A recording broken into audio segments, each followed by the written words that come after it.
அஸ்ஸலாமு அலைக்கும். வணக்கம் நண்பர்களே, எப்படி இருக்கீங்களா? நல்லா இருக்கீங்களா? நேற்று நான் ஒரு பதிவு போட்டு இருந்தேன். சவுதி அரேபியாவில் வந்து பெண்களுக்கு எவ்வளோ வந்து பாதுகாப்பு சொல்லிட்டு. அந்த பதிவு நான் ஏன் போட்டு இருந்தேன்னா, நம்ம நாட்டில் வந்து தினம் தினம் பார்த்தீங்கன்னா ஏதாவது ஒரு நியூஸ் வந்து பெண்களுக்கு எதிரான வன்கொடுமை, பாலியல் தொல்லை, சரிங்களா, இந்த மாதிரி பாலியல் வன்கொடுமை பண்ணி பெண்களுக்கு சாகடிச்சிடுறாங்க, ஏதோ பண்றாங்க. டெய்லி ஏதோ ஒரு மாநிலத்தில் வந்துட்டு தான் இருக்கு. இதெல்லாம் பார்க்கும்போது வந்து நெஞ்சு ரொம்ப பார்த்தது. அந்த பெண் போட்டிருந்தாங்களா அந்த பதிவு, நான் அதை எடுத்து நான் போட்டுருந்தேன். இவங்க எப்படி சொல்றாங்கன்னு சொல்லிட்டு அவங்க சரியா தான் சொல்றாங்க. அதான் நான் போட்டிருந்தேன். நான் தப்பா எதுவும் போடல, சரிங்களா? ஏன்னா வந்து இங்க வந்து தண்டனைகள் அந்த மாதிரி இருக்கு. யாரும் வந்து தைரியமா வந்து தொட முடியாது, எதுவும் பண்ண முடியாது. 4 செவத்துக்குள்ள எப்படி நடக்குது என்னன்னா அது யாருக்கும் நமக்கு தெரியாது, சரிங்களா? அது வந்து எல்லா நாட்டிலையும் பாத்தீங்கன்னா நல்லவங்க இருக்கிறாங்க, கெட்டவங்க இருக்கிறாங்க. நம்ம யாரும் வந்து 100க்கு 100 வந்து சரியும் சொல்ல முடியாது, சரிங்களா? எல்லா நாட்டுல பாத்தீங்கன்னா முள்ள மாதிரி, கேப் மாதிரி, முடிச்சவங்க எல்லாம் இருக்கிறாங்க, திருடாங்க, எல்லாமே இருக்கிறாங்க. நான் சொல்ல வந்தது என்னன்னா, நாட்டுல பாத்தீங்கன்னா நம்ம வந்து தினம் பாத்துட்டு இருக்கிறோம்.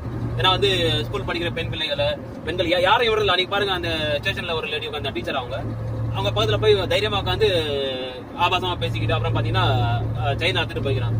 இந்த மாதிரிலாம் நடக்குது. நம் நாட்டில் தண்டனைகள் கடுமையாக இருந்தால் இந்த மாதிரி வந்து கொடூரமான குற்ற செயல்களில் யாரும் வந்து ஈடுபட மாட்டாங்க, குற்றங்கள் குறையும், சரிங்களா? அதை வந்து நான் பேஸ் பண்ணி தான் வந்து நான் அந்த வீடியோ போட்டது.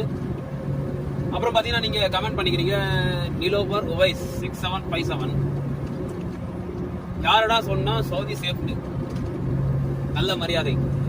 ஐ வென்ட் உம்ரா வேர் தி புர்கா shop owner act was very worst. நீங்க வந்து சவுதி அரேபியாவுக்கு உம்ராக்கு வந்திருக்கீங்க, சரிங்களா?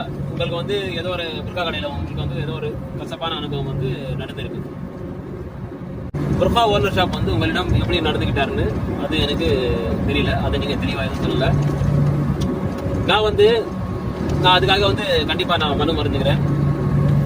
நான் வந்து யாரை பத்தியும் நான் சொல்லல, சரிங்களா? இங்க உள்ள மக்கள் பத்தியோ இல்ல இங்க இருக்கிற வெளிநாட்டவர்கள் பத்தி யாரை பத்தி நான் சொல்லல. நான் வந்து இங்க உள்ள சட்டம் தண்டனைகள் அதை பற்றி மட்டும் சொன்னேன். அதை தவிர நான் வேற சொல்ல. ஏன்னா வந்து இதை வந்து பார்த்துட்டு நம்ம நாட்டுல வந்து 4 பேர் பார்த்துட்டு இது வந்து நீங்க 400 பேர் சொல்லுவாங்க, சரிங்களா?